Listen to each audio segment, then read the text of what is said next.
দয়া, হ্যাঁ দয়া, হ্যাঁ বলে।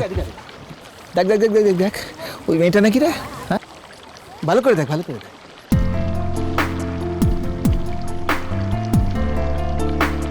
আরে হ্যাঁ, আরে এই তো সেই মেয়ে। কি বলছিস? দেখি দেখি দেখি দেখি। আরে আরে আরে আরে আরে আরে আরে আরে।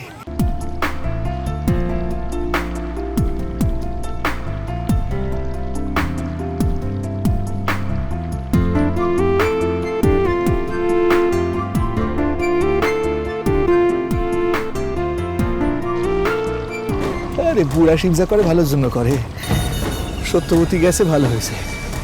দয়া, আশ্রমে যাব, সতীমার আশ্রমে যেতেই হবে, হাতে জোরটা পরখ করতে হবে না? এই নৌকা ঘাটে ভিড়াও।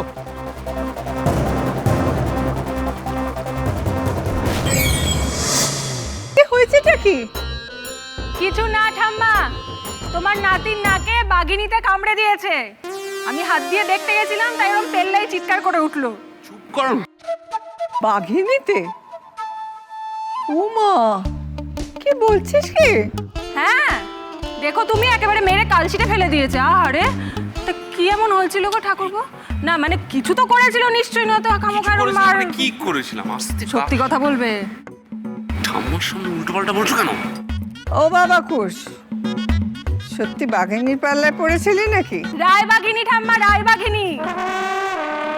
শোনো ঠাম্মা, আমার এখানে সারাদিন ধরে দাঁড়িয়ে তোমাদের সঙ্গে বাঘিনীর গল্প করার সময় নেই। আমাকে একটা চাকরি করতে হয়, সেখানে না গেলে আমার চাকরিটা চলে যাবে। তুমি বরং পরে বাঘিনীর গল্প শুন। তাই না ঠাম্মা? আমি কিন্তু অনেক দিন ধরে বলছি, বুঝতে পারছো তো? আরেকটা নাত বউ আনার সময় হয়ে গেছে। তোমার নাতি যখন তখন যেভাবে বিপদে আপদে পড়ছে।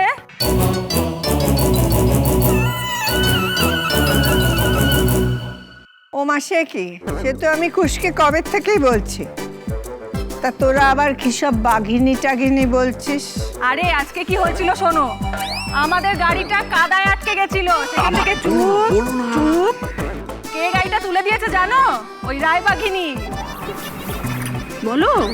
এইসব আনসান বকছিস বলতো? না তুই তো মাথা ঠিক আছে তো? এই বলছিস বাঘিনীতে কামড়ে দিয়েছে, আবার বলছিস কাদার থেকে গাড়ি তুলে দিয়েছে। কি বলছিস বলতো? একদম ঠিক বলেছো ঠাম্মা, মাথাটা সম্পূর্ণ খারাপ হয়ে গেছে। কি? একটা মানুষকে বাঘিনী বলছে, দুদিন বাদে আমাকে ভামবেড়াল বলবে, দাদাকে গন্ডার বলবে।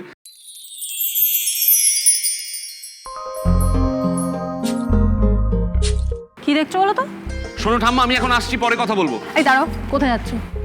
দেখো না, তোমার বাঘিনীকে খুঁজতে যাচ্ছি। চললাম।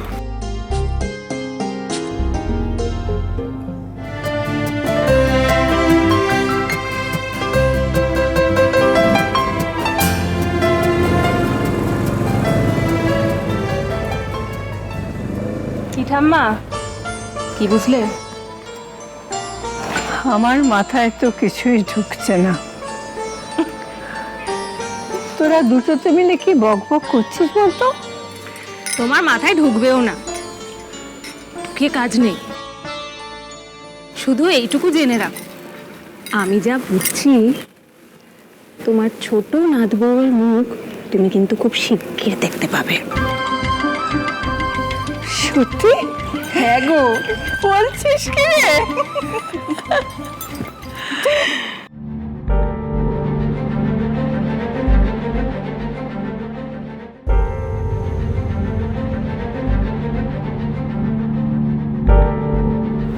আপনার তো যাওয়ার সময় হয়ে গেছে গুরুদেব।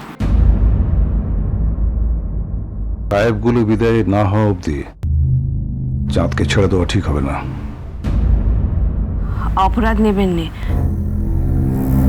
আসলে ওই সব গোছগাছ সেরে উঠতে খানিক দেরি হয়ে গেল তো, ক্ষমা করুন। যাও তোমরা গিয়ে গাড়িতে ওঠো, আর বিলম্বে কাজ নেই। প্রভু, প্রভু আপনি? আমার আজকে আর যাওয়া হবে না, আমার এখানে থাকতে হবে।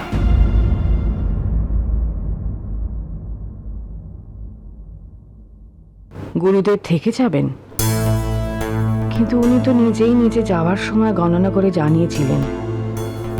ওনার কথার তো কোনোদিনও নড়চড় হয়নি।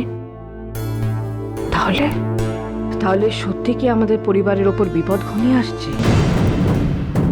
না হলে উনি হঠাৎ থাকতে চাইছেন কেন?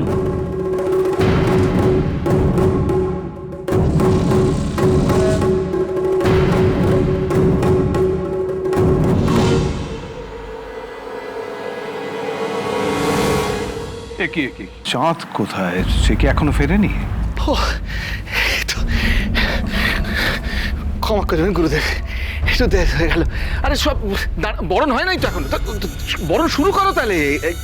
বাবা যাচ্ছেন না, উনি আমাদের সাথে থাকবেন বলেছেন। সে ও সে তো ভালো কথা তো, সে মন্দ কি? আরে উনি থাকবেন আমাদের সাথে, তাহলে আরেকটা দিনও না পাবো, তাই না? ভালো হয়েছে গুরুজি, আপনার সাথে একটা জরুরি কথা, রাতে না হয় তাহলে একবার। রাতে নয়, এখনই। এই এখনই। কি হলো চাঁদ? না কিছু না, আসলে একটা নতুন ব্যবসা শুরু করেছি তো, মানে মনটা ওইখানেই। না ঠিক আছে, আপনি যখন বলছেন তখন এখনই।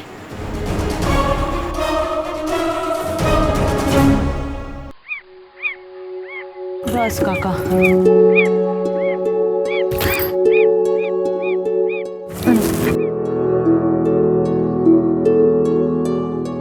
আচ্ছা নেত্রা, তুই যে বললি বাধাঘাটের ওখানে নাকি চাঁদের লোকজনরা থাকবে, কই কাউকে দেখতে পেলাম না তো?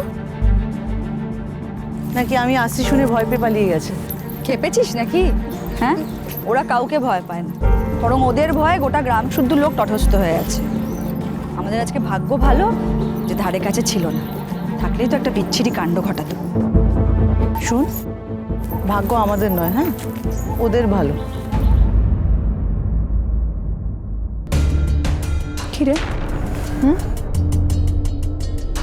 তোর একটা গন্ধ পাচ্ছি জানিস? গন্ধ? কিসের গন্ধ বলতো? কিছু না, চ।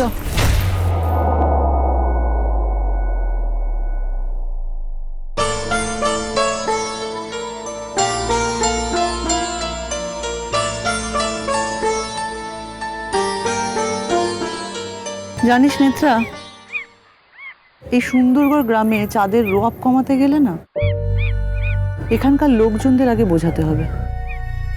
জানিস এটা একদিনে পসিবল নয়। কোনোদিনও পসিবল না,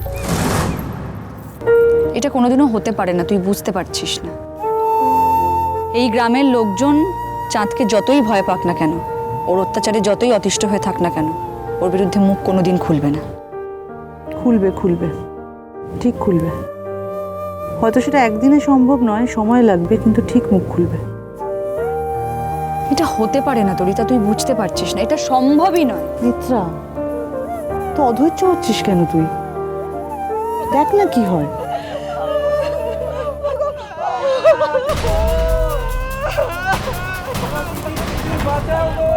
কান্না আওয়াজ পাচ্ছিস? ওদিক থেকে আসছে না? চল তো দেখে গিয়ে।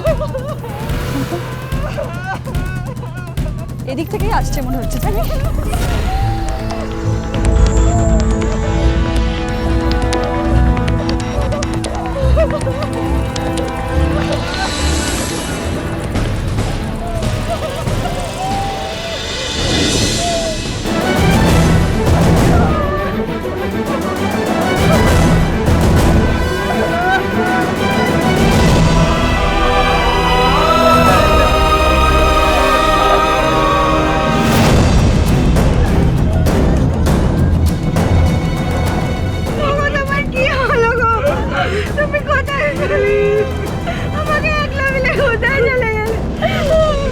কি হয়েছে? সাপে কাটেছে। সাপে? না, আমি ডাক্তার নই, কিন্তু আপনার নাকে আইস প্যাক লাগালে ব্যথাটা তাড়াতাড়ি কমবে। বরফ ছাড়া অন্য কোনো সাজেশন আছে, মানে যাতে আরেকটু ভালো থাকা যায়? আমার লোকেরা নাকি এই দুই মানে মা জননীরে তুলে নিয়ে গিয়েছিল, তাহলে সেটা প্রমাণ করেন। চলুন।